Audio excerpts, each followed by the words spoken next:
You are ready? Honorables, we are ready. Okay. Our agenda, what about the food? How will you eat this food which is on our table? Do we bring it where you are?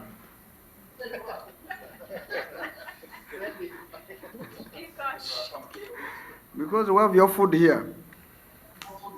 Okay, the agenda, you have got a copy of I think that is not fair because we are not supposed to have the food because we cut that one as a result of coffee. But go ahead kindly. No, this is your food.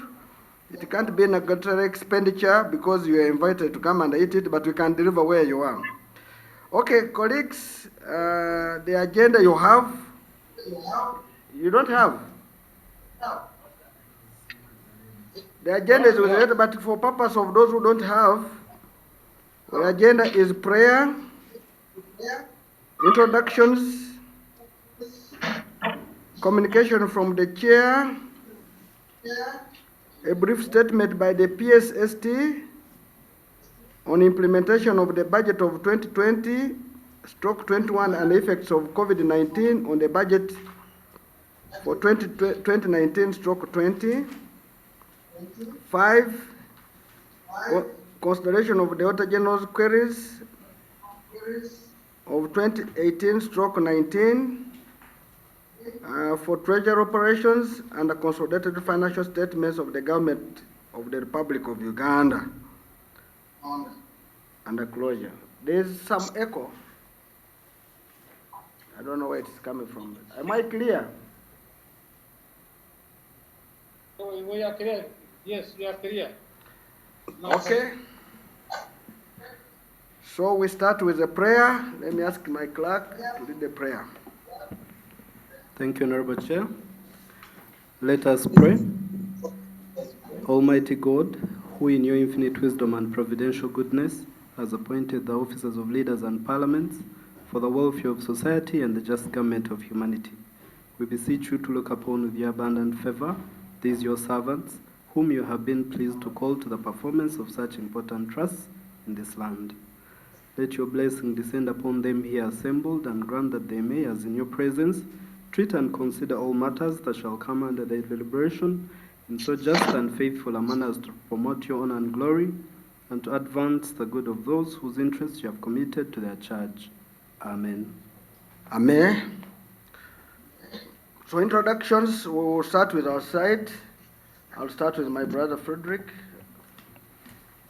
Thank you very much, Chair, Honorable colleague, and our guests who are at a distance today. My name is Frederick Angura, representing the people of Tororo County South and a member of PAC. Thank you. Good morning, Chair, Honorable colleague. Our guests at a distance, Michael Tsime is my name, Member of Parliament from Barara City and member of PAC. So, my staff, quick one. Go ahead. My name is Gilbert Ainomjisha. I'm the clerk to the committee. Good morning, Chair, and our guests at the distance. My name is Detective Inspector of Police Internal Mildred, in charge investigation attached to PAC. Thank you. Good morning, Chair. I'm Detective Inspector Chamlabi Janat, CID attached to the committee. Good morning, Chair. My names are Emao Mikaya, a technical attached to PAC. Good morning, Chair. My name is Claire Achan. I'm the technician attached to PAC. Good morning, Chair. My name is Sabit Francis. I'm an economist attached to PAC. Take a chair, Francis. So, PSST, before you introduce yourself, we have one of our team on that side. That is the Auditor General. Can we have the Auditor General's team also introduce themselves first?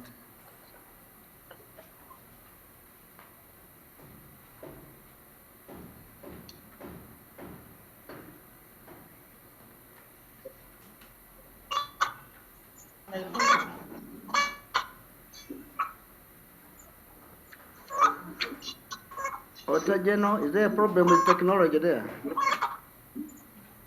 Good morning, Chair, members, and our visitors. I'm Barbara Mirembesen Samba. I'm a principal economist, and I was recently deployed to the Central Park Committee. Previously, I was on LG Park. Thank you. Good morning, Chair. I am waiting for folks to unmute. You've given us the floor.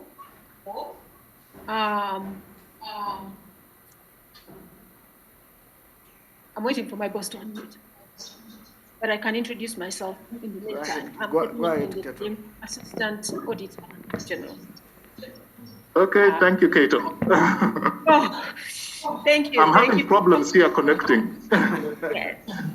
Now you're on. You can. Over to you, sir. Well, John Mwanga, Auditor General. Okay, continue, introduce your team, Kato. Here. Okay, James, can you go ahead with your team? Thank you, Madam. Thank you, AG. Honorable members, good morning. James Bantu are my names. I'm a Director of Audit, responsible for the Directorate of Forensic Investigations and IT Audits.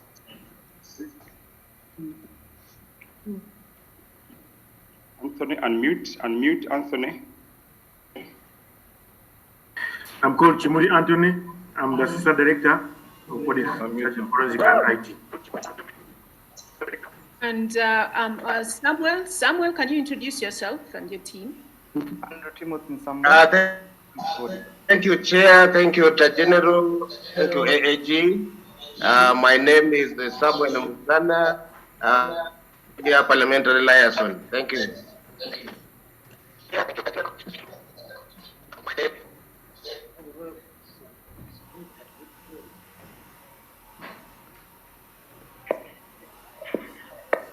So, OG. Oh. They done? Hello? Hello, now PSST, can you introduce your team? Yes, let me. Okay, so can I start with you? Let me start with this side. Go ahead. Godfrey Semugono, Acting Director of Financial Management Services, Founder General Office. Ambrose Promise, Commissioner Public Sector Accounts, Accountant General's Office, Minister of Finance. Acting Assistant Commissioner Public Sector Accounts, Minister of Finance. Son Moses, Assistant Commissioner Debt Policy. Liberty Baruko, Senior Accountant, Treasury Services Department. Tamtawe, Accountant, Treasury Services Department. Samba Barak, Acting Commissioner, Treasury Services, Andrew Inaitu, Accountant, Public Sector Accounts Department.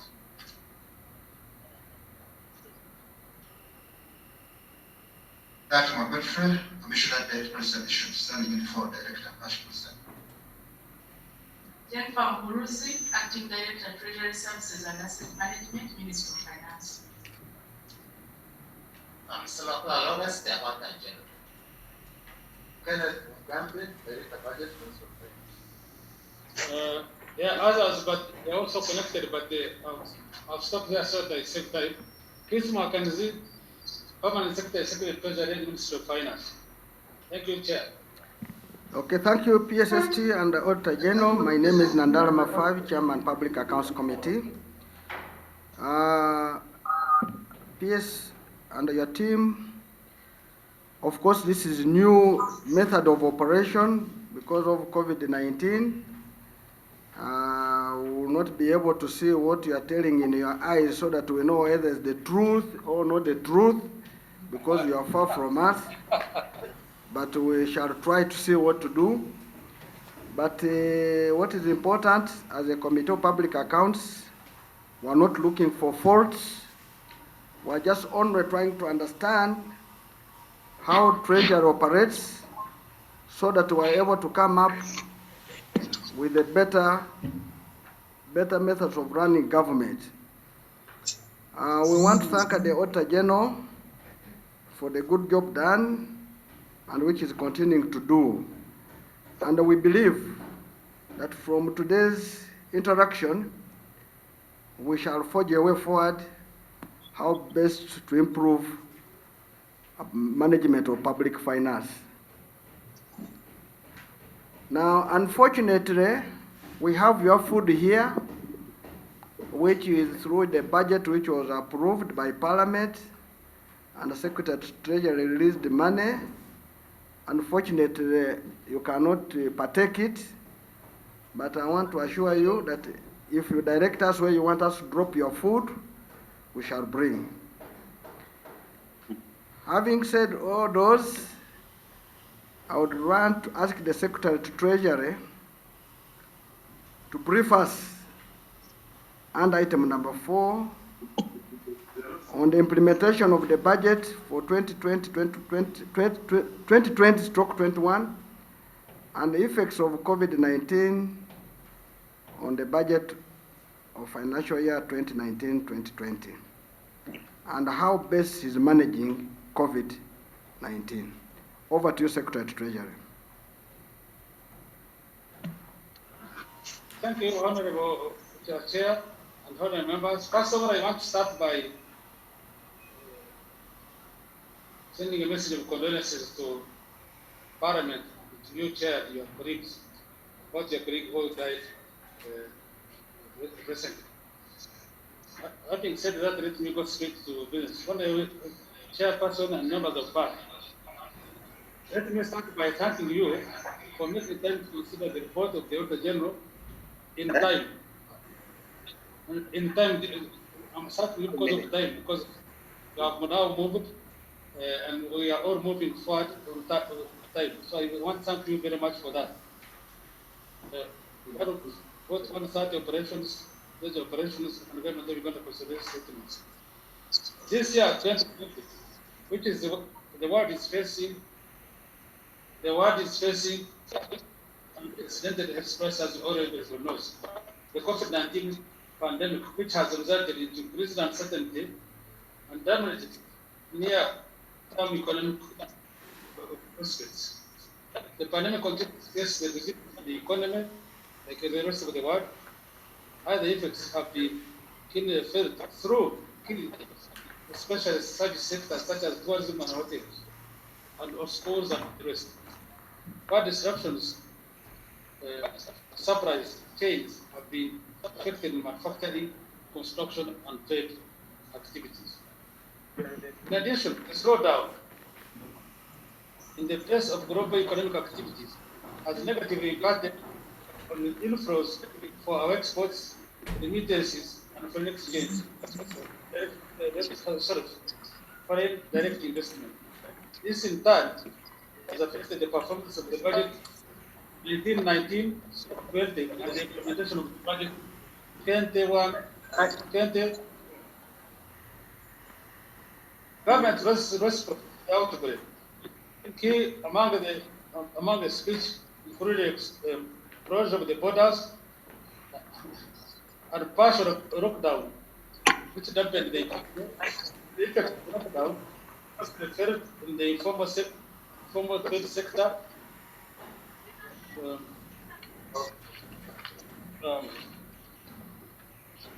transport and the rest of it. Lower economic growth resulted in lower domestic revenue mobilization in financial year 20, 21, 19/90/20, registering a deficit precedented of 3.1, approximately 3.2 trillion, and also limited household income. The timing now had two effects. First, revenue went down, but second, because of the emergencies, we also had to deal with emergencies, especially in the quarter.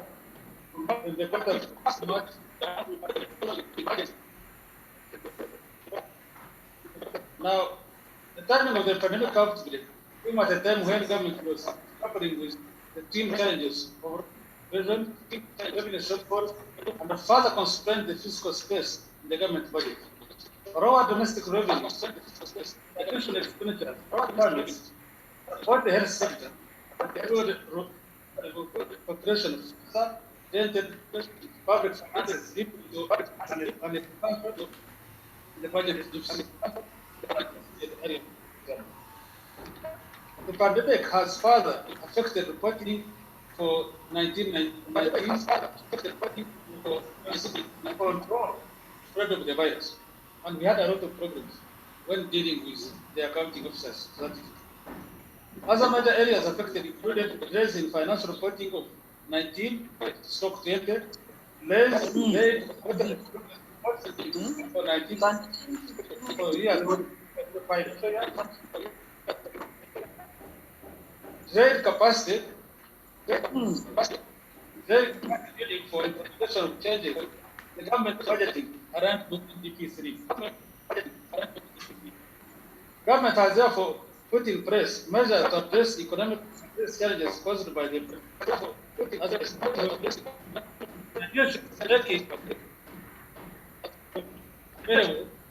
through a supplementary budget, additional public spending, government prioritized provide the most vulnerable among the population and took actions to mitigate the impact of the pandemic. Honourable members, regarding the implementation of the budget 2021, has been dealing with the effects of let me put it, Mr. Chairman, I want to make the I said we are done. Because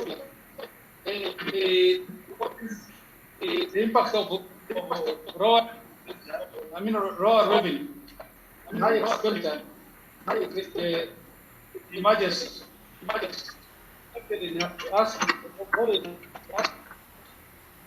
borrowing much higher than was anticipated. But the money which we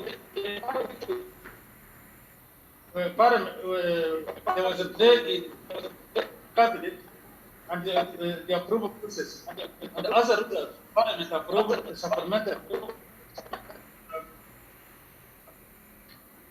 Can I ask those who are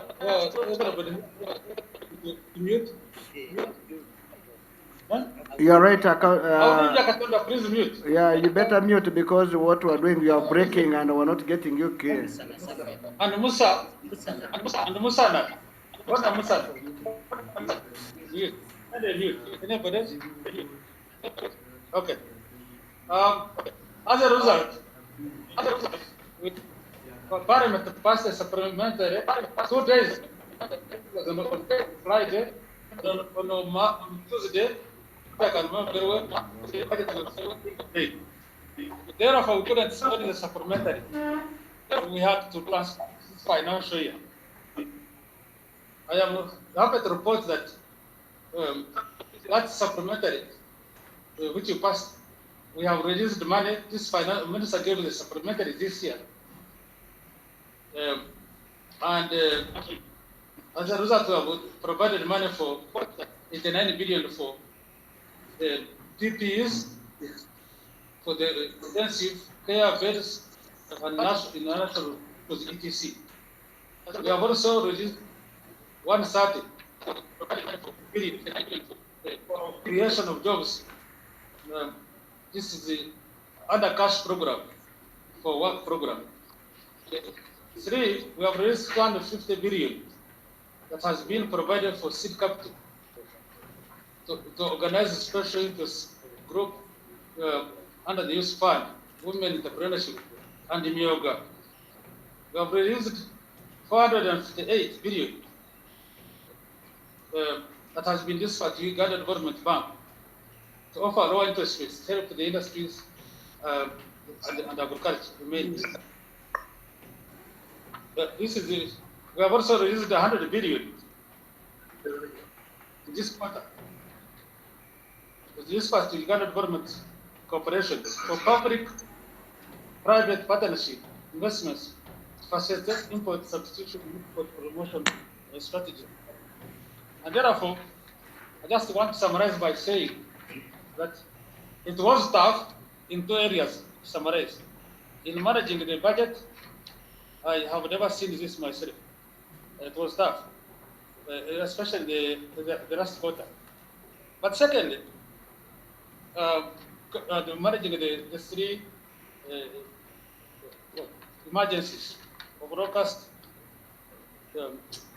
floods, and coronavirus. But second, I want also to report that we faced huge challenge during that time of lockdown and whatever, when we were asking accounting officers to do accountabilities. It was a huge challenge, and I think where we have some weaknesses, what as you board members, board members bear with us in that respect. Thank you very much. We are ready, Mr. Chairman, if you agree, to take questions that regard that time. Thank you very much, PSST, for that elaborate presentation. But what we would request you, we thought we would have a copy on our file. We do? Okay, we have got a copy, we shall follow it. But two quick things from what you have said. We gave you a supplementary of 89 billion for masks. That means we needed 40, by now you should have delivered 44.5 million masks. I have just returned from Karamoja. There are no masks in Karamoja. When I was in Kabong, I went to a shop nearby. I discovered there were a few masks in the shop, and the shopkeeper was selling them at 3,000, and with the government of Uganda. Just one question. Did you get the 44.5 masks, 44.5 million masks from 89 billion? Have you distributed them? And are they for sale?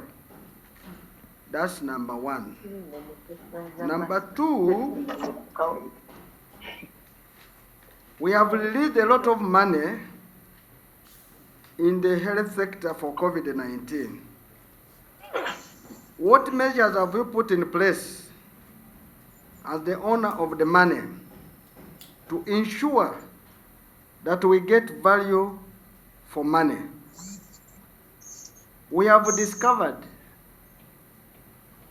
that it looks, and there are some clear indication that people have taken advantage of these emergencies to mismanage public resources in the health sector. What measures have you put in place? Before the Auditor General comes to carry out value for money, what have you done as the one who is managing these public resources?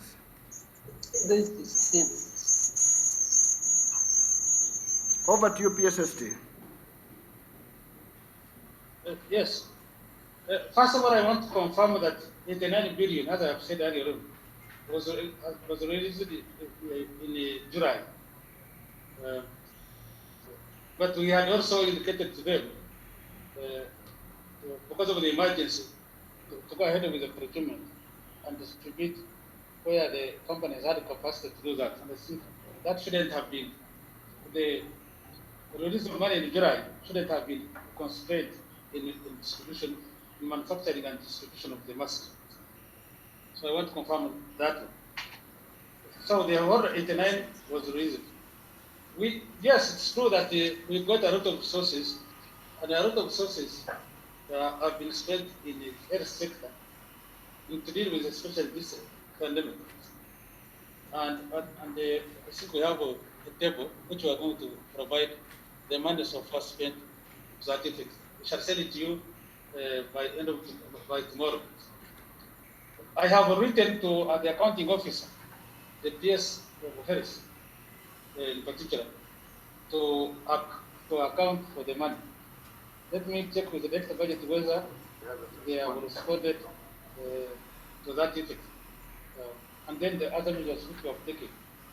and the accountant general to ensure that we get value for money. But of course, Mr. Chairman, and other members, we find our rules, the rules of Uganda which we have passed, the regulations under the rules of managing resources enough for each an accounting officer, the Public Finance Act, etc., the procurement law. Of course, remember us that last year I promised.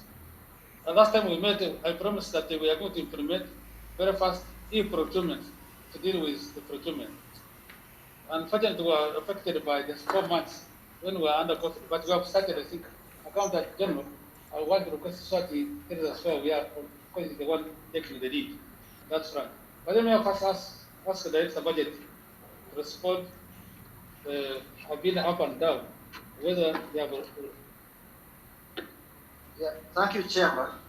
On account of the money which was given to Minister of Health for COVID-19, last month, the SST wrote to the accounting officer asking for accountability. Actually, not just accountability for only the 89, but for the total resources that have been given to the Ministry for COVID-19.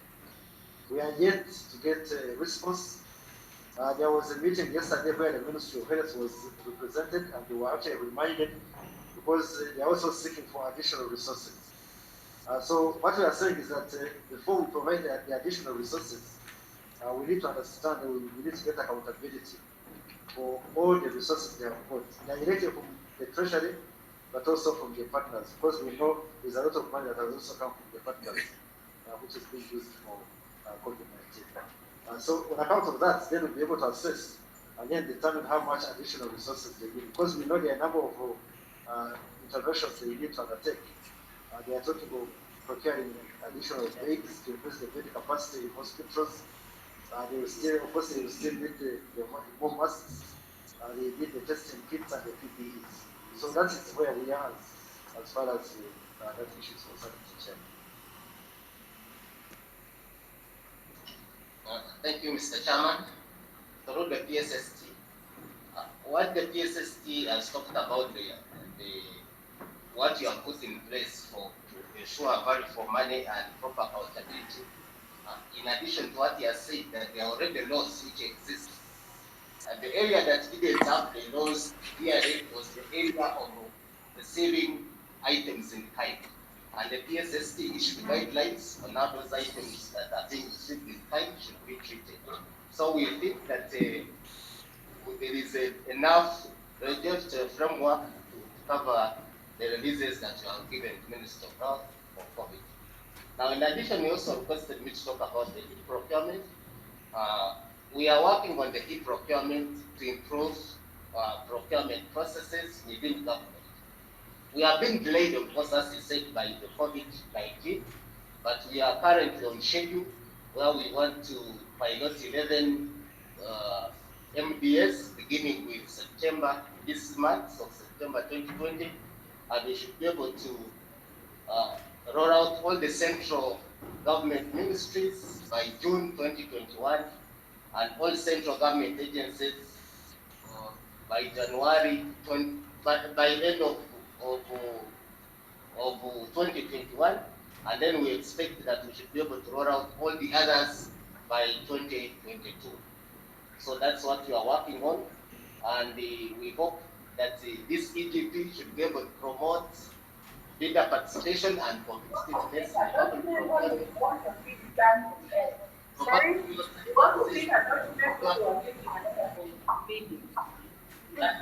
procurement. There's something they said. Those who are not talking, if they could mute their devices. Thank you very much. So we hope that the chair.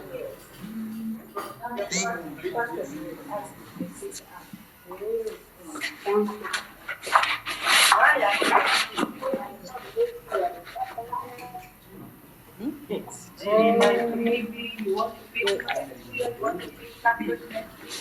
But they said yes for yes, but if you want something, so how we can go about that? Jean Kabibi. Can you say the name? The Jean one that says Kabibi. Jean, can you mute? Just remove Jean, remove her. Can you mute? Just remove her. Okay. Just remove her. Tell finance. Can you unmute me? Can finance remove Jean? Remove Jean. Remove her. Remove also with that one. Also, Abdulaziz with the internal water general is also chatting.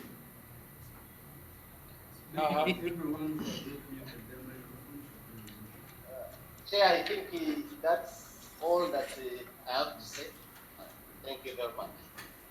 But also, having said that, the distribution, we need also to, I had asked my staff that we need to even if they are distributed, and I think we have seen this, we need to check whether there is value for money, because most of them are not being used countrywide. So we don't know, even if they are well distributed, and if we have seen even areas which they have been distributed, they have not been enforced to be used. So I think that is an area which we need to discuss with you in the political class.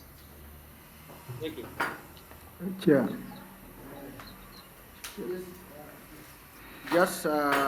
Just two small ones before my brother comes in. PSST, under the Public Finance and Accountability Act, Public Finance Management Act, Section 47 says the Internal Auditor General. And this Internal General under 3 reports to the Secretary Treasurer in the performance of his or her duties. And one of the functions of the internal audit is to make a work plan and audit votes. Now, before the accounting officer of any place can give you information, what has the internal auditor general done as far as the public money? Because the internal auditor general should be the one who is providing you, either now in this emergency, monthly, as much as he must make quarterly report, because that one should have really been able to give you what is on the ground. So, can you tell us how far the Auditor General, Internal Auditor General, has gone to assist you in providing the information as far as the emergency funds are concerned?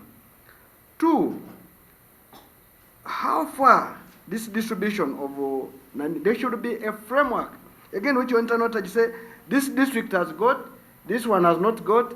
Have you got any information? Because even the accounting officer will bring information, but the person who shall give you real information which is credible will be the internal auditor general, because he is on the ground, he or she is in that ministry or in that area as far as that one is concerned.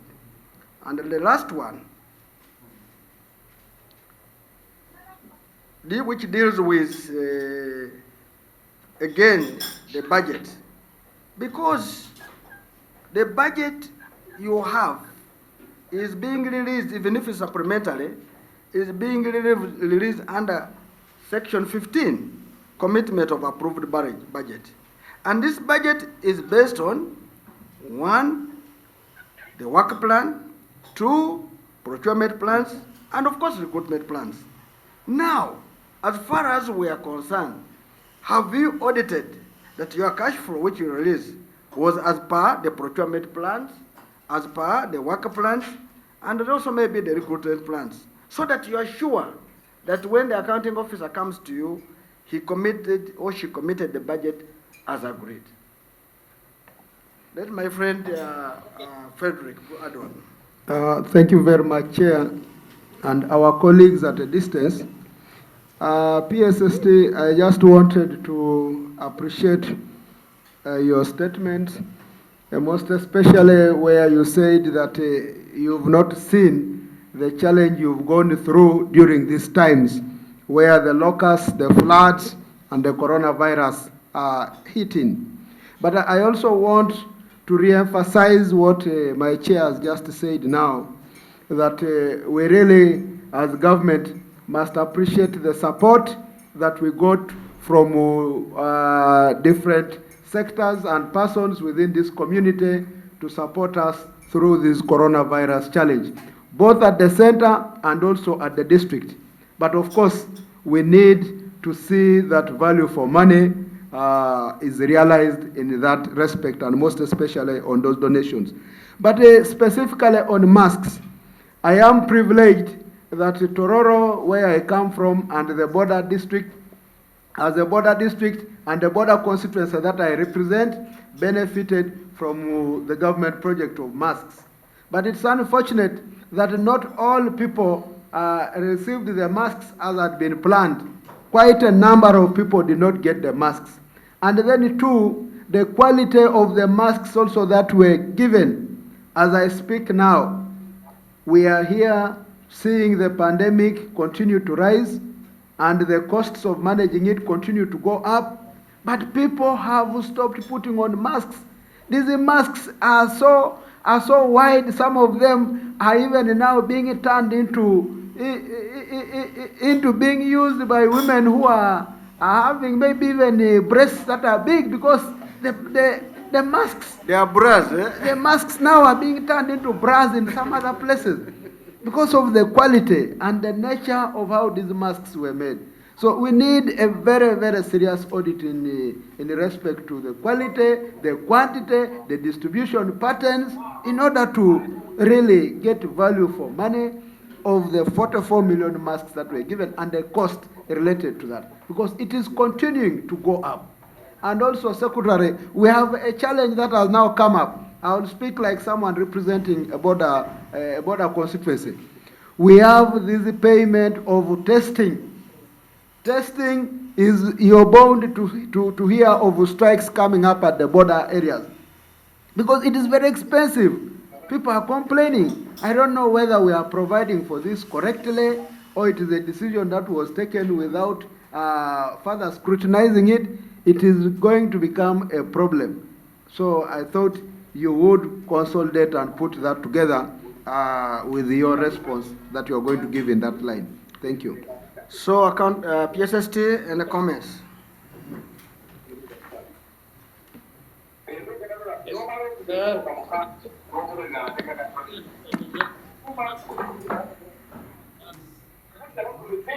PSST, your comment.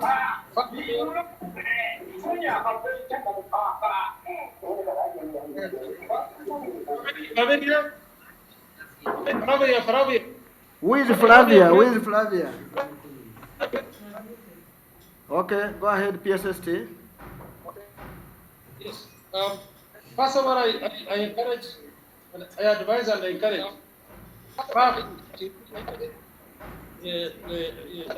and again, invite the accounting officer of Ministry of Health and also the money go in the procurement to account, make at least people presentation. As I said, already to account, and I'm going to push her to further do the accountability. Not only the 89 billion you pass, but a lot of resources that pass into the country. Secondly, we think that it's a good policy to encourage people, those who are able, and organizations putting a mix of finance and family.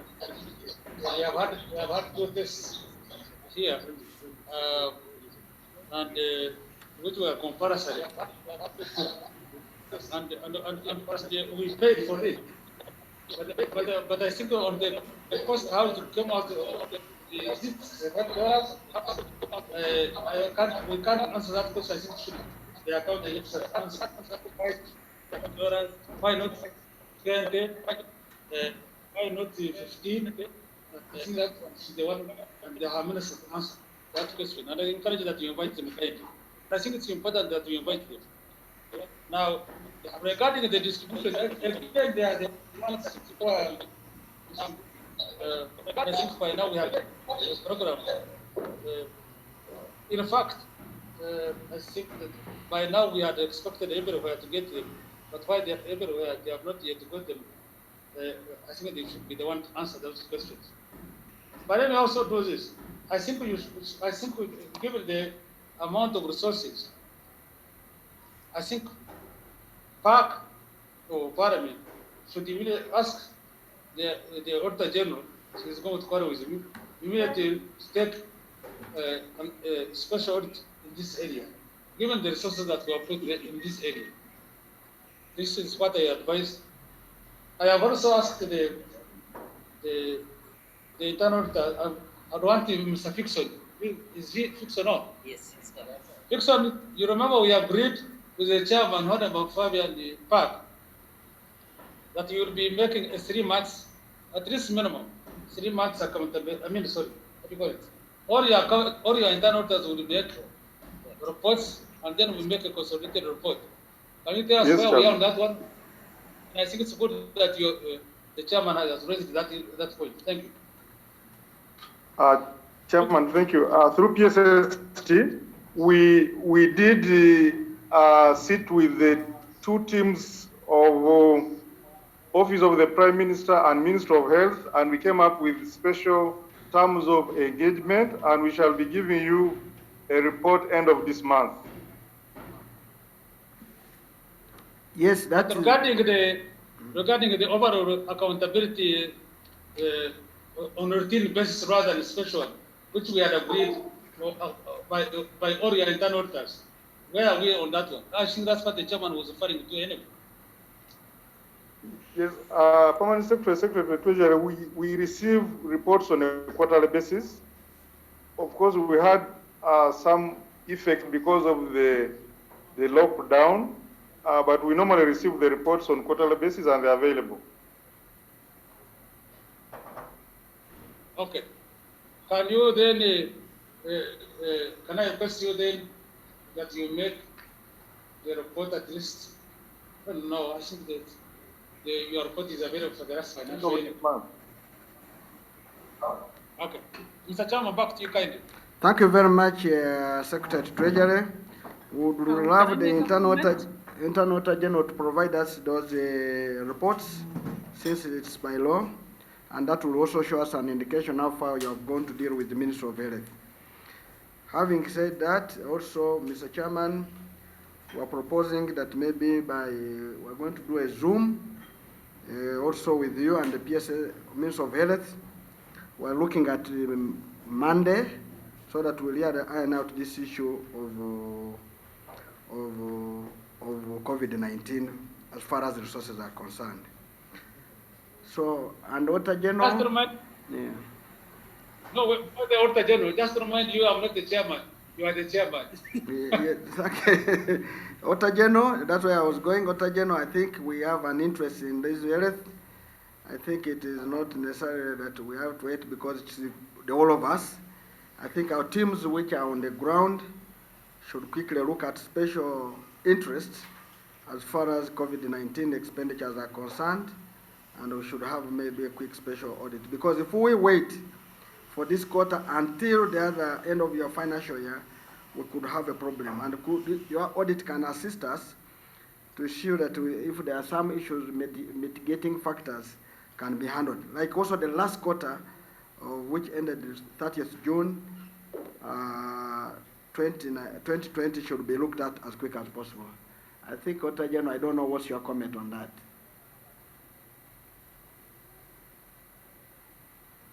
I've taken note of your request and I will discuss with my team and see what is feasible and in what timeline. Perhaps I can ask either Mrs. Keto Kayemba or James Bantu to perhaps give some additional information. In short, you have said Keto should take over the matter, so she has heard. I have heard, and I would request to say something. Okay. Thank you, AG. We already took that up very, very seriously. The Auditor General actually called us back into office during the real COVID issue, COVID time, to guide us on how to move the COVID expenditure forward. And we thank Minister of Finance very, very much for the way they have handled instructions in relation to in relation to COVID money. They have ensured that all COVID, they've given instructions that all COVID money goes into the UCF and is released through the UCF. So that is a major issue for us because it has helped us in ascertainment of how much money actually has been gotten for COVID. We are going to look at all income got in kind. We're going to look at all income that came from Treasury, all income that came from wherever else. We have treated that as, we are treating it as a special audit, but indeed we were looking at giving it to you at the end of the period. Probably now we will try to get the bigger, where more money has gone. Maybe Ministry of Health, OPM. OPM, we already have a special audit on it, which has come out. So there are lots of things that we can actually do for you and provide you with some information probably by the end of November. So we will work on that and expedite that. But I think I wanted to put it on record that the Ministry of Finance, PSST, and Accountant General did a good job with the initiative that they took to ensure that all money is treated in a basket manner. PSST, we also want to thank you for that initiative. It has gone ahead a long way to see that all public resources are first put on the consolidated fund, which is easier to account. We also thank you for that. Okay, having said all those, we want quickly to run through our program again. We're going to what we want to find out, PSST, the money collected at districts and the food, like eggs, matoke, is it being declared to you and put on the consolidated fund? And,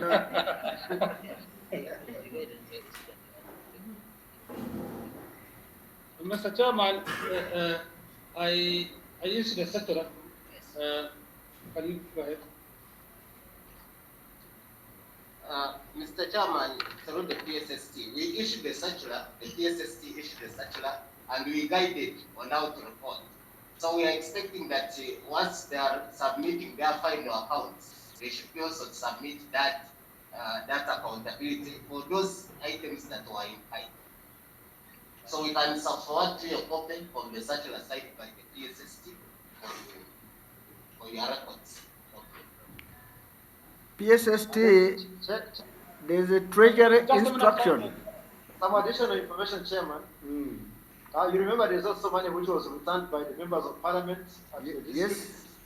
Out of the money returned, 2.8 billion was processed as part of the supplementary and returned to the local government. The balance is going to be part of the supplementary schedule 2, and then after that, once it is approved, it will also be returned to the local government. So this money was supposed to be deposited on the consolidated fund. What I was saying, trying to raise, Secretary to Treasury, that you have a very good Treasury instruction number 10.19, accountability of donations in kind. I hope when you are issuing that instruction, you should have, did you quote that? Because every accounting officer must have it, and this is very vital for accountability. And by now, when they are going to this quarter, when they are going to get the next quarter, they should have really accounted for that money or those donations in kind. Failure to do that, there should be a sanction to the accounting officers of those respective areas that if I don't have this, then you will affect the following. And there should be sanctions. We quoted it, I think I quoted it, Go ahead. We shall send you the circular, but we did. Yeah, go ahead. Chair, we quoted that paragraph of the Treasury instruction, and we are following up. We should be able to, we can send you maybe a preliminary report for those who have accounted and those who have not. But the PSST is following it up, and we take your advice. I think we are going to ensure that because we were expecting them to send it with the final accounts. Maybe that was where we played. But we expect that by now everybody should have sent in his accounts, and they should also send his account. So, but you are going to follow up. Okay. So, accounting, PSST stroke accounting officer, we have got the Auditor General's report of 2018-2019. And the Auditor General is very clear under the account. So what we shall do, we shall look at treasury operations and the consolidated accounts at once. Now, you have a mischarge or expenditure of 384.7 billion. What is your response to this?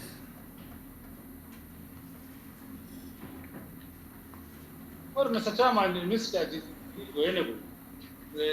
That is tried, when you mischarge, you try to hijack the powers of Parliament, which is wrong.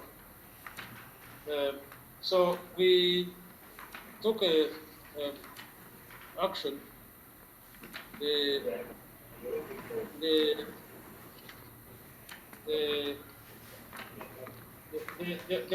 problem we had this time, in fact, we had a big problem. Of course, most of the organizations which were involved were health-related issues. That was the Ministry of Health and the hospitals. Of course, there was also the Ministry of Works. There was but majority were the hospitals. It has become difficult for me. Kindly hang me if I made an error, and I will take a responsibility. When we are doing this, these are the people who are at the center of managing the COVID. So when I brought to them the tough letters, it was difficult for me to change them or to get them off because of we didn't want to disrupt that process. And I think we start with my team and we organized on this one. What do we do during this time? Now, in the case of UNRWA, UNRWA came and gave, this was 18, 19. Remember that, Mr. Chairman, we had confessed on this one, me and the accounting officer. At that time, we had made mistakes. The financial year. During the budgeting, we made mistakes. What we had done, we had put money, especially for compensations, in road by road, rather than put it as one where they could move. Now, there was money which could, the extra budget would help. There was money which the road had moved. I mean, sorry, not moved. Then there was where they had moved and the interest was running, but you couldn't move and we had that crisis. So we sat in a meeting and we said, certificates are moving. I mean, the project is not there. And I think that one is the only person who come when we sat in a meeting and we said we shall mischarge because we allowed it. And then we shall say that we shall seek your intelligence and also that this one was in good faith and we are trying to save government money. But can you go ahead to explain further? But the rest have no case, except that it was difficult for us. Thank you, Chairman. The point which the PSST is making regarding UNRWA, UNRWA would have money for land compensation. In the past, this would be budgeted for under the individual projects. But then you find a situation where money is required for, say, project A, but is actually budgeted for under project B. So project A has exhausted its money, yet it requires more money, and project B is not moving. It still has money, which it is not actually not likely to spend. And the loan is already. And of course, in the case of external financing, the loan is actually progressing, and the government is already paying. And the contract is already come. And the contractor is on site. So in that case, UNRWA would be forced to discharge, okay, to be able to meet those obligations. But then what happened in the subsequent year, in financial year 2019-2020, that's financial year, we resolve that problem by consolidating all the money for land compensation. So all the money for land compensation is actually budgeted for under one program, land compensation. And then, of course, UNA prepares a work plan as per the roads which are supposed to be compensated and avoid the issue of discharging. Mr. Chairman, if you see the list, for example, the list of which had been given to me, those whom is charged as per the report is the Ministry of Health, Mutarka Hospital, Morago National Referral Hospital, Uganda Virus Research Institute, Uganda Heart Institute, Cancer Institute, Uganda AIDS Commission, where is it? Health Service Commission, National Drug Authority, Uganda Blood Transfusion, China Uganda Friendship Hospital of Naguru, sorry. So apart from that, there are only two. There is road fund. Oh, there is another page. Oh, I'm wrong. Sorry. Then I'm wrong. The list is wrong. Sorry. Should stop there. But we shall follow them up. Now that things are starting to stabilize, we are going to follow them up and take necessary further strong action. But it was difficult in the last quarter during the lockdown and whatever. People are getting excuses.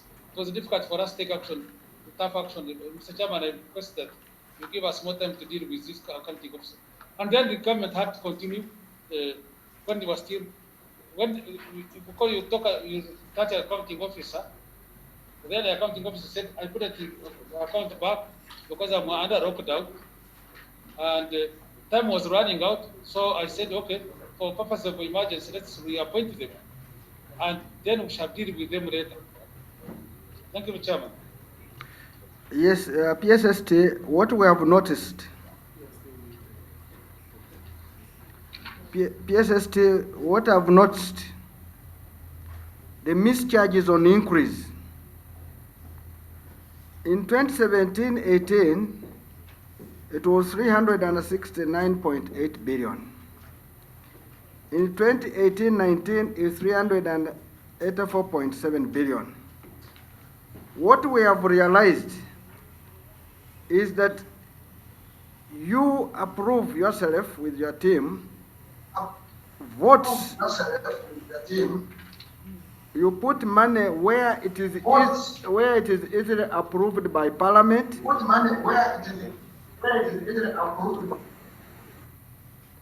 So that after when they have given you to execute the budget, you start now doing the mischarge.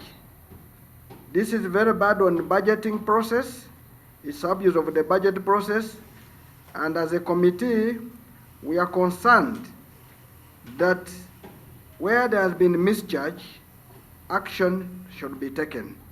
And in that regard, we are directing that you provide us the list of all the mischarges, what was affected, what was the reason behind, and why that mischarge, and action taken by PSST, who is in charge of funds. Am I clear, ST? I will. Yes, I clear. Mr. Chair, apparently if you remove UNRWA, the mischarge in terms of amount, it remains, for example, UNRWA, which I was talking about, is 341 billion. If you remove it from the 384, we are talking about 89. In terms of volume, about 40 billion. So apart from UNRWA, I think that had dramatically gone down anyway in terms of volume. But in terms of votes, I don't know whether they have gone down or up. We'll make that report to you kindly, as you have said. We'll come back to you. Thank you. Okay, thank you very much on that. I don't know what Auditor General has to say about that.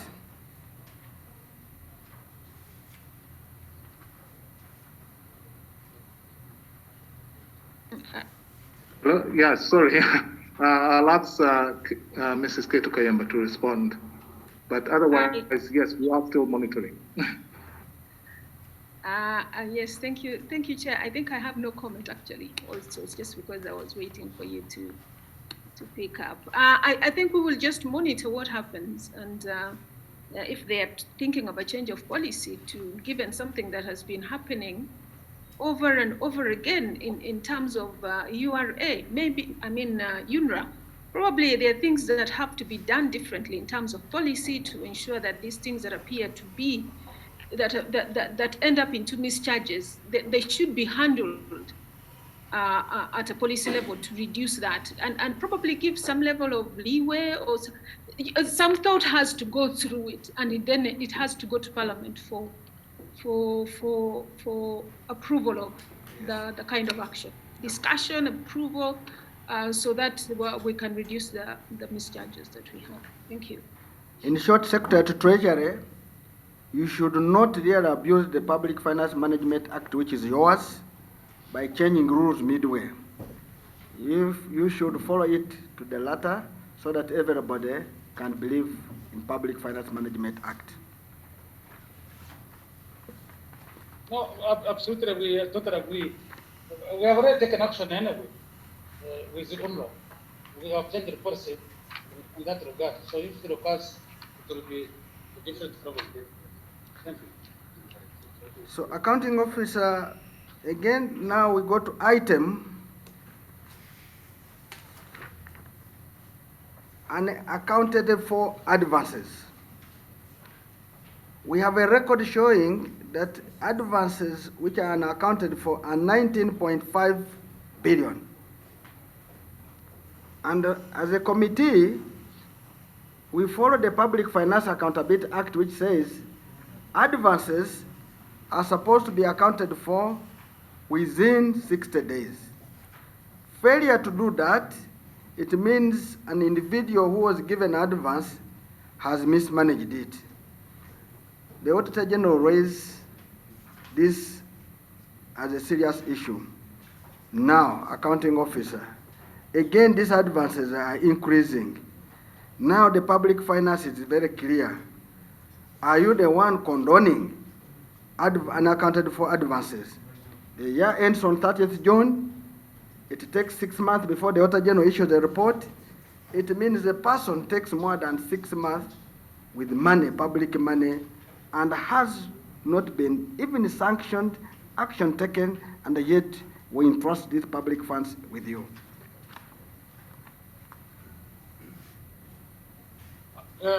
Effectively, can you help me there? I think we agreed that we take action, and you remember, did we take action on this one?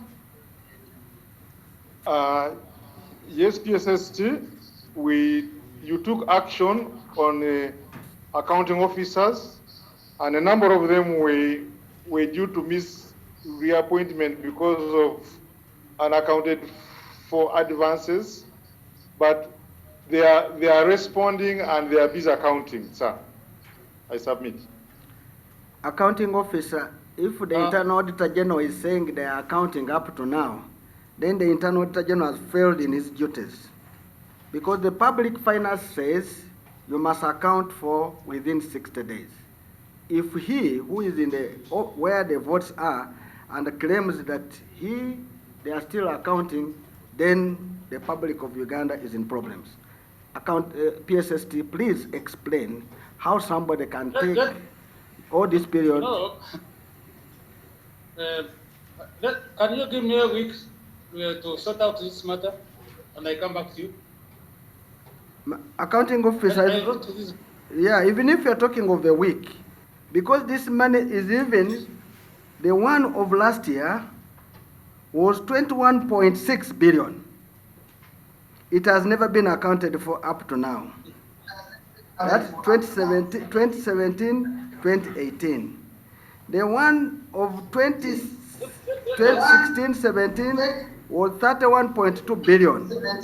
Has never been accounted for up to now. We believe this is another way how public resources are being mismanaged in the name of advances, because you assume you will be asking for 1 week, and after 1 week you will not come back.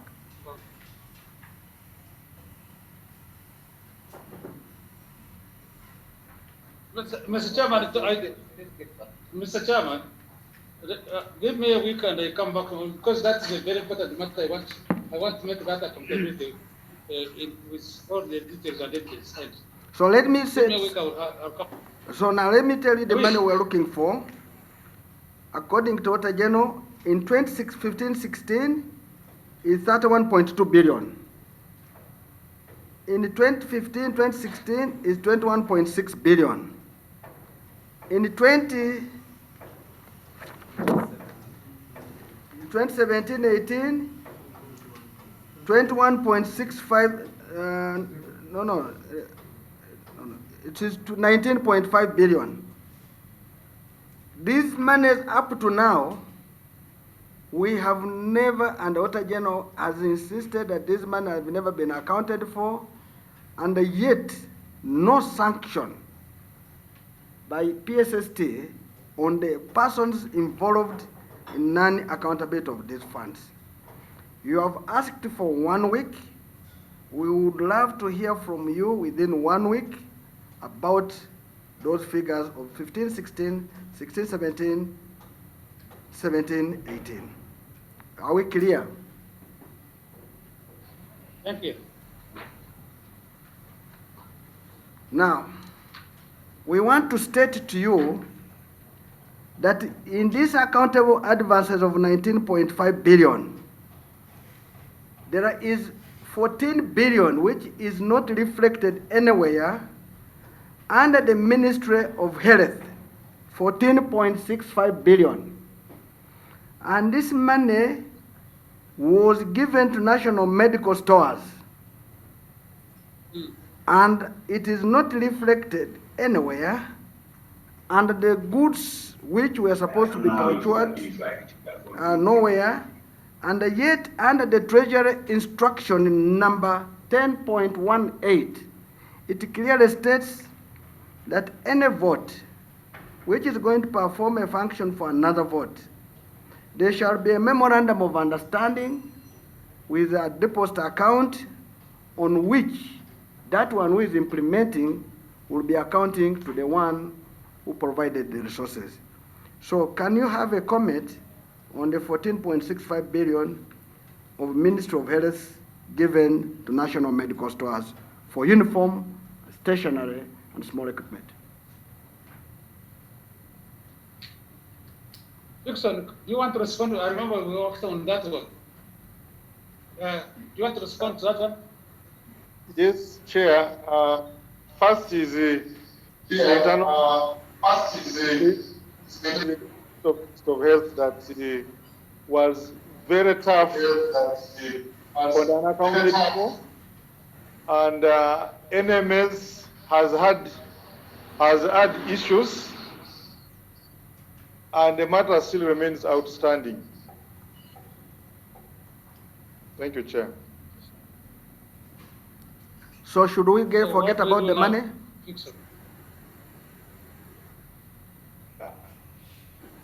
Chairman, we need to give them an update in a week's time. Okay. Thank you. Accounting Officer, PSST. The item we're moving on, I don't know, we have been joined with our colleague, Mary. Rosemary, can you introduce yourself? Thank you, Honorable Chair. I'm Nawat Rosemary, Member of Parliament, Amudat District. Frederick, can we continue? Yes. Okay. Yes, proceed, Chair. Okay, thank you. Accounting Officer, it has been revealed by the Water General that receivables, that is long-term receivables, that's the money you did onward lending, has increased from 6.8 trillion now to 10.4 trillion. Please, what is the issue?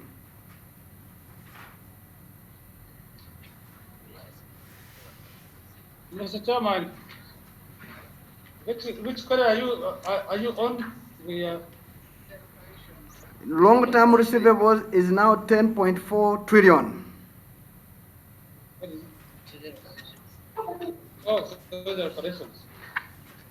No, we said we're moving together because when you get this treasury operations is what is consolidated in the financial. Accountant General. Go ahead, Accountant General. Thank you, Chair, and through the PSST. Yeah, it is true that the online funds are increasing, and this is because of the new online that are coming on board. That was Karuma, Simba, Civil Aviation, and which other? Those are the national backbone. Those are the major infrastructure. Maybe the PSST will add on more, but Chair, these are government projects and infrastructure, and usually when we go for financing, those are conditions that are given, that when you are borrowing for this entity, you should do an on-lending agreement. And in some cases, it's very hard for these entities, like takes, for example, civil aviation, to pay back because still they are government entity and they will still impact on you as the treasury.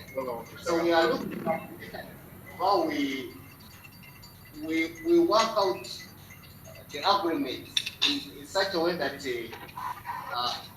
does not reflect as a receivable within the government of Uganda account. Because in any case,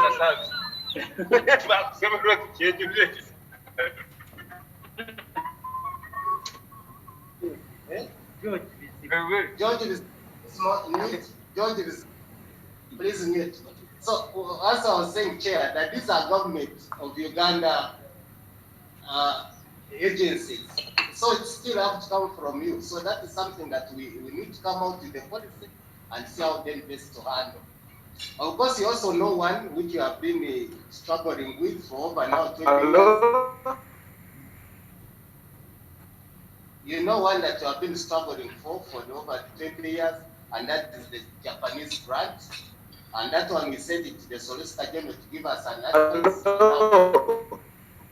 But at one time, Chair, you well know that you had referred it to you. To say that these ones are no longer collectible, so that you write them off from our books. And this is the process that we think we should follow. I think. Yes, accounting officer, PSST, they said you are going to add on something, add on before we put more questions to you.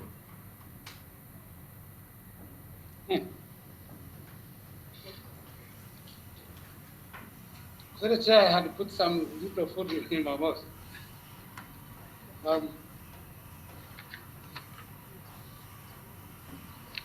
I think the accountant general has explained it.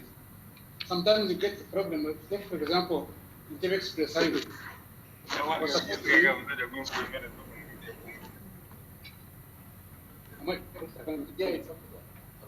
It was supposed to be start charging, but then the role of charging, what do you call it? Roll came in place very late. And as a result, I think it came to the treasury. Am I correct? So we have these challenges, but I think we should find a way of dealing with these problems. Go ahead, and I agree with the recommendation of the general. Accounting officer, we want to go through some of them so that we make a decision. Long-term contracts are investments by government of Uganda, maybe as in the power sector, maybe in the road sector, and whatever. And those investments may be one of the things we should have to agree how to account best treatment in the accounts.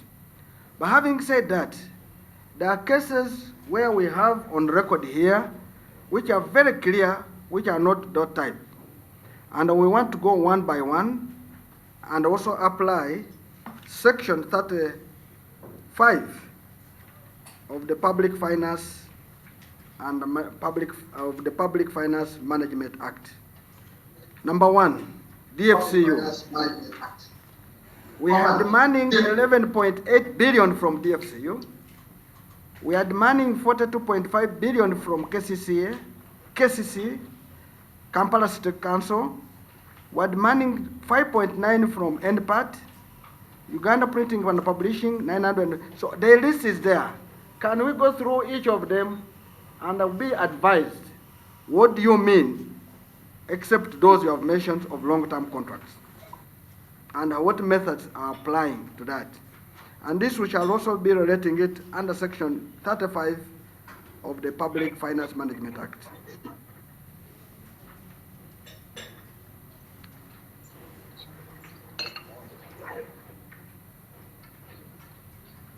So, Chair, let me be answering. I think let me answer.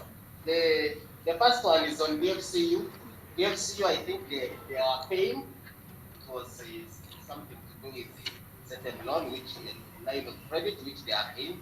We shall look at it. This should have been. No, if they are paying, Now, guess. just 1 minute, Accountant General. If they are paying, where are they paying? Why isn't it reflected as part of the incomes we have collected? Because you must, when they pay, where are you putting the money? You must show us. And here, since we are here, 11.8. Yeah, so this DFCU, we are going to reconcile and give you the status. Now, because the Water General says no payment. City Council. Yes? The Kampala City Council, that is a government entity, so I don't know how we handle that, but that was an old date, and this was leading to one of the projects, which was Kampala improvement, something, yes. So that one, I think, really, we should be able to think of writing it off. In part, these were operational funds, advanced to NPAT at that time. So and we think that NPAT being a government body, definitely you had to give it working capital, and that's why we had also submitted to you for write-off. The next Uganda printing and publishing, that one I guess we can not write it off. We shall look at it given the circumstances. Number 5, Uganda Railways Corporation. Chair, you recall that this at one time we need to look for the minutes, but under divestiture, I don't know if Chris is around, it was agreed that this one be taken as government of Uganda equity, since it is a fully government of Uganda owned, and this was the long-term loans that had been got in 1991, 80s, I think it was 80s, and this related to wagons that were brought from Zimbabwe, something like that. Number 6, Chair, Uganda Tea Authority no longer exists, and therefore that's why we think that should be written off. Uganda Tea Growers Corporation no longer exists, and therefore we cannot even get those money, so we think that we should write it off. The Bank of Uganda Apex loans, that's a reconciliation issue that we need to look at. Isimba Dam, that one I think we have explained that that's the government of Uganda infrastructure project, and it's new. Karuma is also new. The National Bank Board is new, and CIA is new. UDPR it pays, and this was a line of credit, UDPR, and they are paid.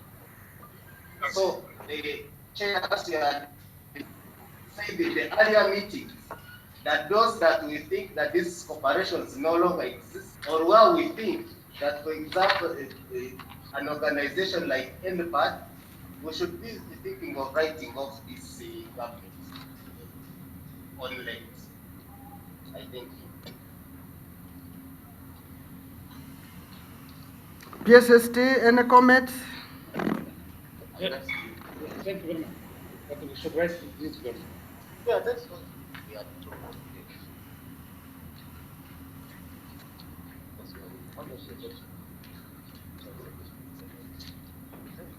So PSST, any comment under section 35 of the Public Finance Management? Yes, Mr. Chairman, I think what we have, I was asking the Accountant General earlier on, why haven't we taken this parameter for write-off? And he told me that we attempted, but some parameter rejected. So we are. But I think that, Mr. Chairman, we should resubmit. I think we should all agree, like all these companies, they no longer exist. We have time. We shall do this one. If we take Karma this year, I think part of the problem is that the projects are delayed. To come on time, start paying back. Then, Karama has paid. They have started paying. Okay, say so. Say so. Mr. Chairman, through the PSST, we want to note that there is a section from Simba up to UDPL. These entities are responding, and we had the Simba, which made a payment of $19 million. This was 19 million. This was received in the financial 2019-2020. So apart from this section, the others we have not been receiving any entries, and that's what the PSS is saying. Thank you. Thank you very much. So PSST, we want to raise to the following. One, that we had agreed, I don't think we rejected, that where there is evidence, like any part which is supposed to be closed, and we gave it working capital, and it has no more because it must be having mirror accounts, because the money is spent, it's closed up, we need to find out how to deal with that. And abandonment of claims and right of public monies and stores. This is allowed under section 35. So what we want you to do is to detail each of these. What was it? What action has been done? Like DFC, you said are paying evidence of payment. Bank of Uganda Apex loans, those are money in Bank of Uganda. Now long-term contracts, I think that should be treated maybe, which we should agree, maybe like our investment or whatever. And that one I think we need to talk about later. So we will need the details of this, and the PAC will take it up in their report, so that this one of the things will take Parliament where we are convinced for write-off. And I'm sure it will be done. But what time are you giving us? No, we're giving you 1 week. 1 week, because we are time bad. You are aware we have scientific methods taking place, so you have to work quicker. Okay, 1 week. Yeah, but one of the things I want to look at is in Simba. You recall in Simba, there was a contract, and in that contract, when the Simba construction began, a rock was got, government rock, and the government sand was used in Simba. But there were no rebates for the use of government rocks and sand on site. And you recall that's one of the contentious issues you have raised, and we want you quickly also to look at it and come back to us and tell us what decision you have taken for the value of the rock and sand which was got on site. Okay, we shall. You remember this came out in the last part. Exactly. And they gave an explanation which was not satisfactory. They gave an explanation which was not satisfactory. So we are going to follow it up and come back to you. Good.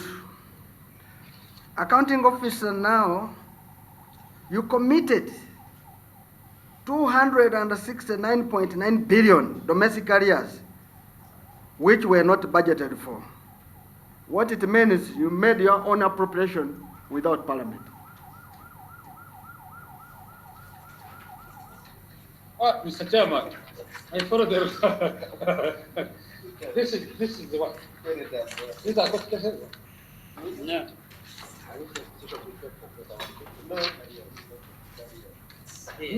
Yes,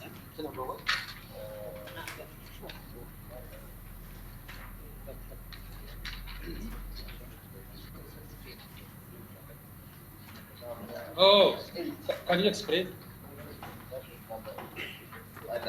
Can you explain?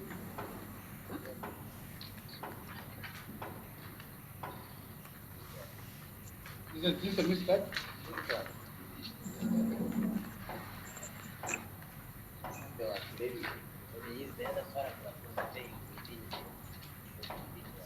Yes, that's the same.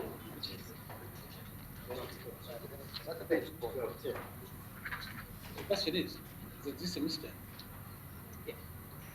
Yeah. Mr. Can you give an answer?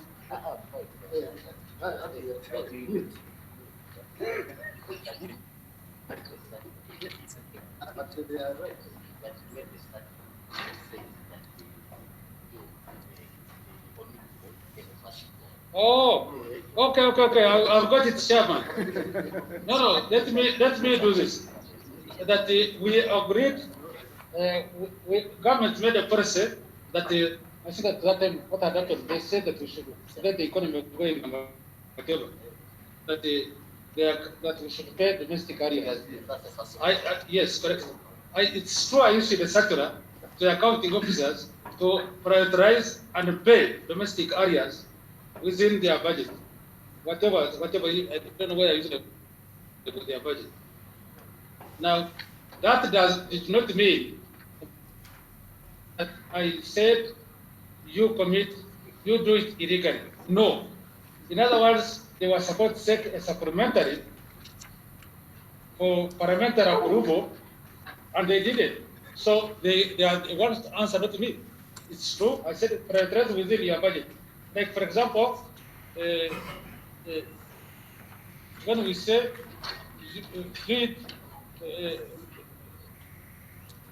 then you either you ask for environment under the law, or if the environment is you are above the law, you ask for supplementary, but you don't commit the crime. So it's not me who committed that crime. I'm ready to go to court on that one. It's them who committed the crime.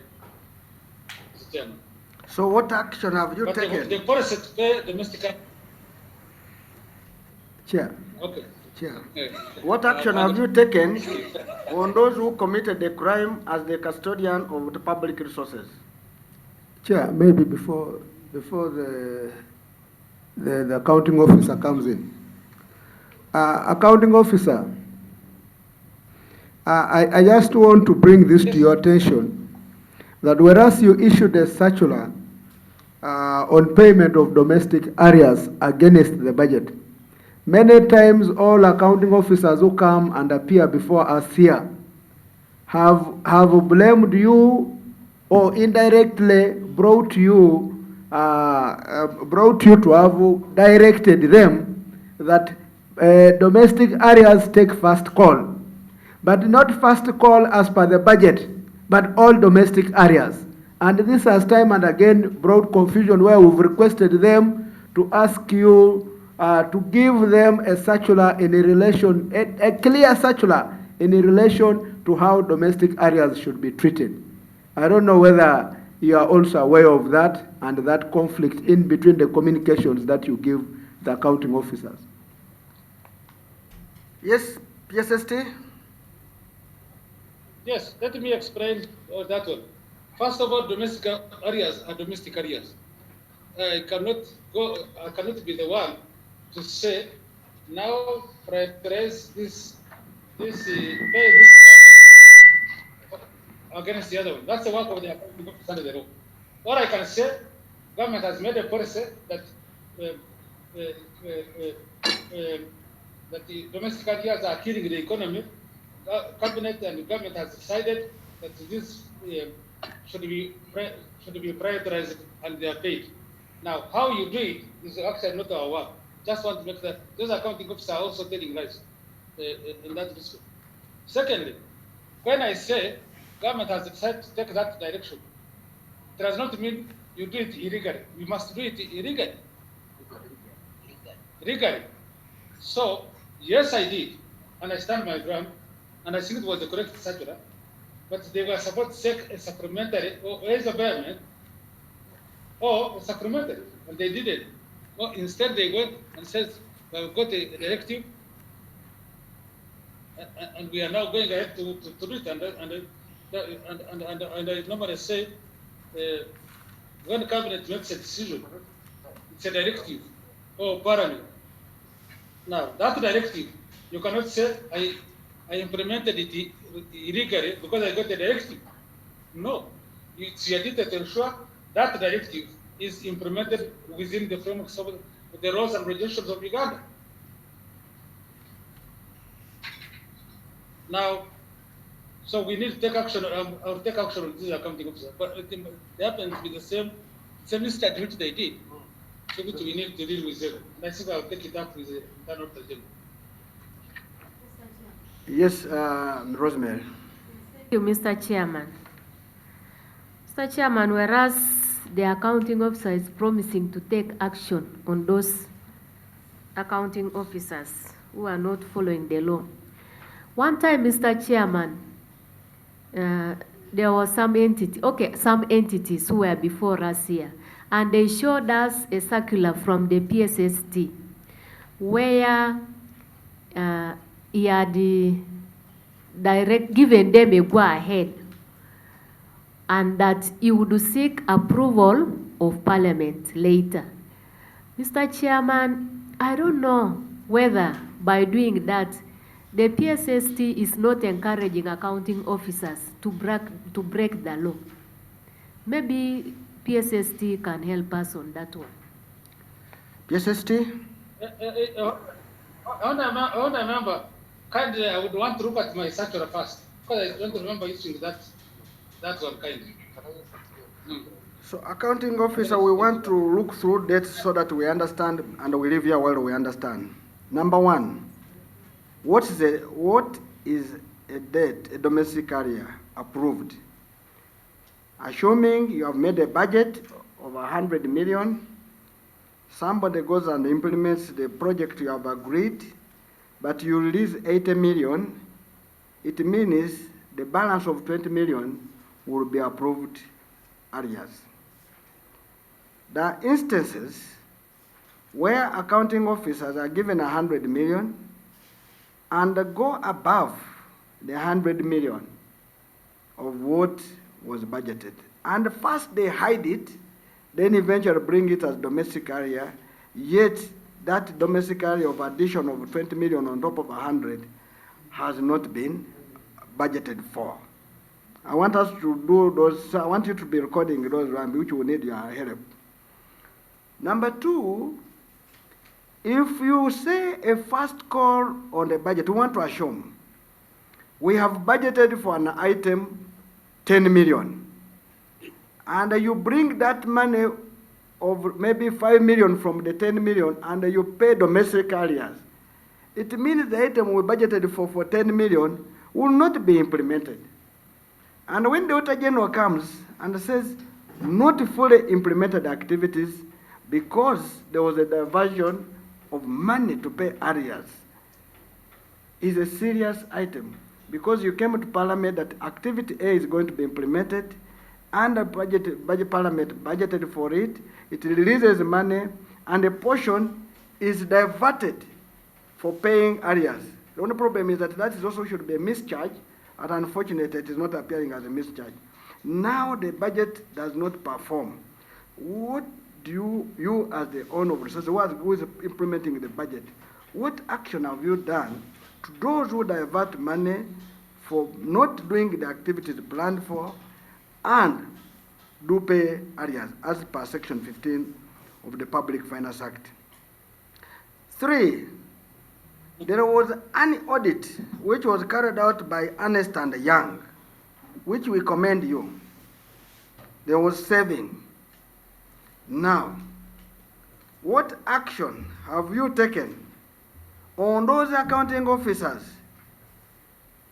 And I think even our internal Auditor General, who approved areas which were air, because we must do action. People have claimed areas more than, because they know that the moment is areas, the SST has a first call on the account, and area they will pay air, and this is really defrauding the people of Uganda. What action have you taken to accounting officers, even your internal audit, who over-claimed areas as opposed to the right one? That was, I think, 3. Then 4, what action have you taken? Because on every day other paper in Parliament, that the Parliament passed a resolution to pay Southern Sudan debts, and you are the accounting officer. What action have you taken on those so-called resolutions to pay Southern Sudan debts? Over to you, PSST. Let me start. Surprisingly, the easiest question is now Southern Sudan. I think Southern Sudan, Mr. Chairman, you recall I took the Parliament and the cabinet ministers and everybody hanged me, but I stand my ground that it is the duty of the accounting officer to do the verification before you pay. Because you cannot say Parliament appropriated this money, therefore, and I want to make it very clear, therefore, I paid the costs because Parliament appropriated. So it's your duty as an accounting officer under the Public Finance Act to ensure that what you are paid for is a proper payment. And therefore, one of the methods you use, for example, could be verification or audit or whatever. So, Mr. Chairman, I took that stand, as you all recall. I issued transparently in the papers the criteria of documents and everything for verification, since it was the actions had already been done. When we did this, Mr. Chairman, a number of people, a number of them submitted documents, but a number of them took me to court. And the court stopped me from verification until it has, what do you call it, made the ruling. The court made two rulings.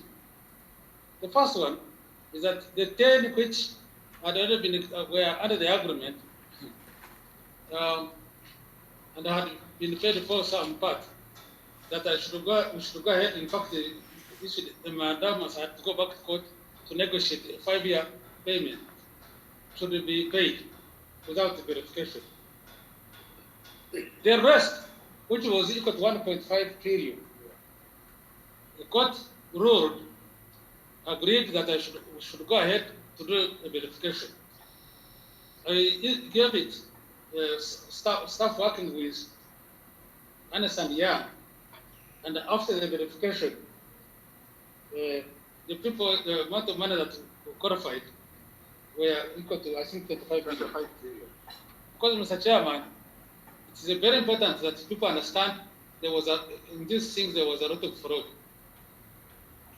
You ask somebody how sure that your things pass through the border, and which vehicle which was carrying them, and what you get, he says, for me they didn't pass through the proper border, so therefore they didn't go through a Skoda. I mean, it's just a lot of fraud. And I want people to understand there was a lot of fraud in these things. But that's what we have done. So we have started paying the ones which court ordered us under mandamus to pay.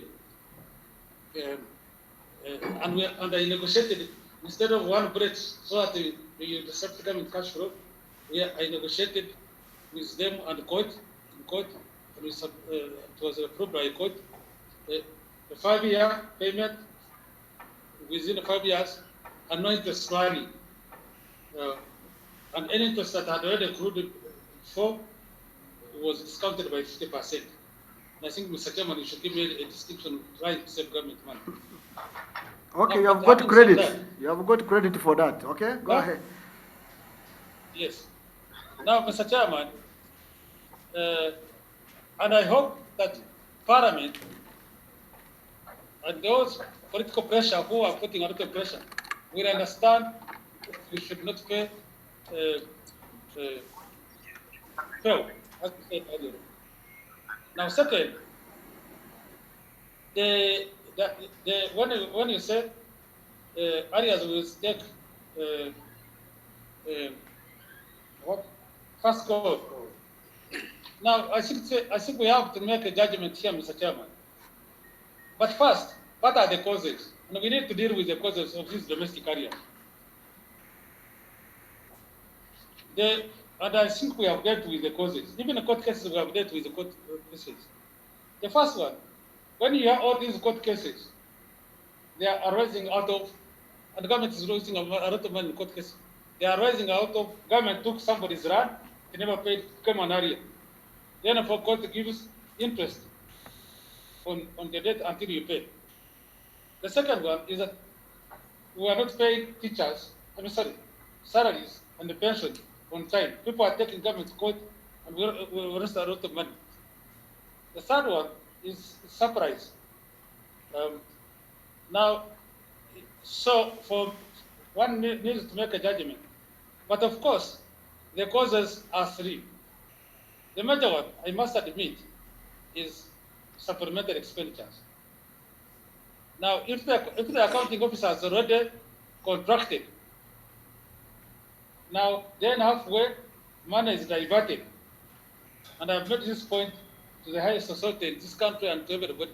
Supplementary expenditures are a cause of bad budgeting. We need to do something because so the accounting officer has already contracted. What does he or she do? And I think we need to discuss this further. But I think we need also to look at where we are now. It seems to me government we are already overcommitted. And unfortunately, our political class are not listening to us. Mr. Chairman, you know very well, I have received certificate of financial don't create cities, don't create this money. They are created.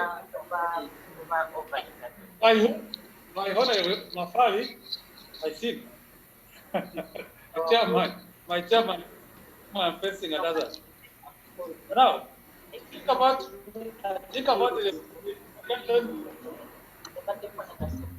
the implication on the budget over the next few years down the road. The new structures we have created, which are now probably 800. Some counties, I saw somebody who was asking for money. Counties, parishes, town councils, MPs, expansion, it's just help. Because impact on the budget, which was not forecasted in the and other. And that's to be frank, domestic areas. So naturally, your past, and I think we gave our views, they were disregarded. The judicial bill.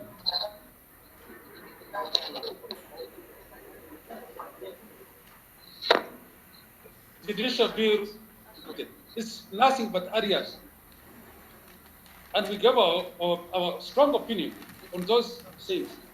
And therefore, I think, one, the political class, the top guys, new people, should listen to us. And time has come. The only alternative, either if you don't cut your budget, which is your good point, Mr. Chairman, if the accounting officer, if you don't cut your budget to deal with these problems, then the only alternative that is available during the implementation is the borrowing. And already borrowing we are getting, that's why it is becoming very hard to do it. So I think that, Mr. Chairman, these are fundamental issues that we need to discuss the way we are looking at them. I know a number of you don't agree with Mr. Martin. This matters. But I think time has come for us to listen to us. Now, regarding, of course, the third category is where accounting officer get out of commit outside, commit the approval by Parliament. To my best of my knowledge, this has dramatically gone down. I don't remember in recent past it used to be a historical past. The last one was, and I used to see the statutory, the strong one, and the fourth was the Rand Commission. where they were taking over people's lands without the sort of parallel. And I made it very clear that what they were doing was illegal. And I think that group was, anyway, just a way. They are no longer. So, Mr. Chairman, I don't, unless somebody, with those who are in operations, then Auditor General, and I beg if I'm wrong, but I don't find the one accounting officer committing outside the commitment control or the approve the budget as still a big problem. It was a problem in the past. I don't think so. Now, regarding the Ernst and Young report on domestic areas, those which were there, I think we took too long. But Dixon, accountant general, one of you should help me because of. Yeah, can I supplement?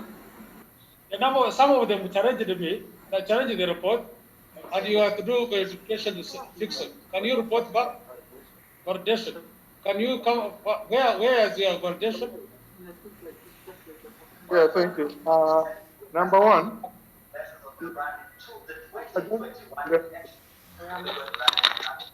for the record, PSST took action. The act that was rejected because you wrote letters to accounting officers, and on areas that was contested, that was categorized as contested, we asked accounting officers to justify why that areas has should also not be rejected. Another promise, in 2 weeks' time, we are seeing this. And I also want to add that the internal auditor general has advisory powers. We don't, the areas belongs to the votes. The areas are accumulated at vote level, and accounting officers are fully responsible for the areas. The best we do is to advise, which we regularly do in our quarterly reports. Thank you, Chair.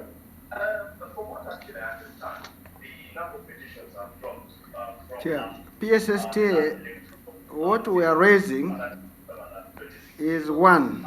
First of all, we want to thank you for the response on Southern Sudan, and we want to refer you to Article 45. No, not Article, Section 45 of the Public Finance Management Act, which clearly says an accounting officer shall, and the reasons are very clear. And you cannot pay, because if Parliament has appropriated, it does not mean you cannot verify before you pay. If you did that, it will assume that even when you approve the budget and we appropriate, then you should not really do value for money before you make an expenditure. And that one will be going against the Public Finance Management Act and also the Constitution of Uganda. Then there will be no need of the Auditor General. So what you are doing on Southern Sudan is commendable, and we should be clear to Parliament, those who are agitating, that please, we are following the laws of Uganda in doing our work. Now, for the issue of the 5 years of those which are under agreement, I thought we're paying money on behalf of Southern Sudan, which was having a problem. Now that it has no problem, why doesn't Southern Sudan take up its liabilities, which knows very well? Or what have they started paying that what were paid out to us because their responsibility? Number 3, I want to record the issue of Ernst and Young under the Internal Auditor General. Ernst and Young came in because we're trying to audit what the Internal Auditor General had passed as areas, and which had also been confirmed by the Auditor General. In that respect, Ernst and Young brought a report which can be contested. But what we are saying, those accounting officers, where it has been confirmed that they over-exaggerated their areas. What action have we taken? And two, is it again our internal auditor general to verify the honest and the younger audit? Because their job are the one under Section 48 of Public Finance and Public Finance Management Act, who are supposed to ensure one, soundness and application of accounting function, ensure efficiency and effective of everything of administration of the vote, and on daily basis, those are the people who are on the ground who should confirm whether that area is right or not, to run away from the responsibility as if they are external auditors. Chair, Over to you, Frederick. Yes, thank you very much, Chair. Before the accounting officer comes, I think there is need to issue very strong circulars to the accounting officers on the discipline of not overcommitting government as far as domestic areas is concerned. There's need to do that. Then two, you've talked about the litigation you went through as far as the Southern Sudan issue is concerned, but Parliament has been requesting the ministers to come on the floor and report why the payment is not being made. The explanation you've given is very good. I think you should also implore the line ministers, that is the Minister of Finance or Minister of State, to come and explain the 5-year payment plan that you've entered with those who are demanding those resources. This is coming up time and again, as Chair said, on the order paper, but the ministers have been dodging to come and explain that. Then three, yes, you've talked about creation of administrative units. I think we need these units to take services nearer to the people. It is only the discipline that we have to enhance, but otherwise we need these units, and I want to assure you that we are going to ensure that services get to the people. And as someone who comes from Tororo, don't be touching that button of creation of new units, because we have not yet resolved the Tororo question. So we are waiting for division of Tororo. Count that on your budget and provide for that. Thank you. Over to you, ST.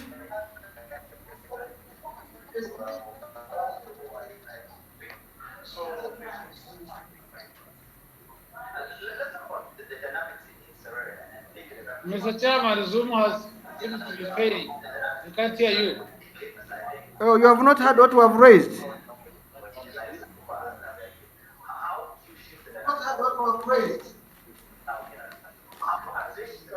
We have said the following.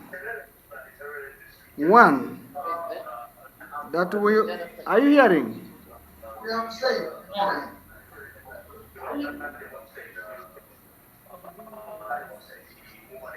PSST, are you hearing us?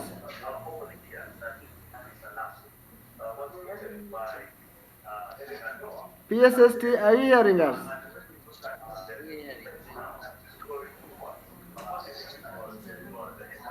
Wow. PSST, are you getting us? Hello? PSST, are you hearing us? Hello? Hello, PSST?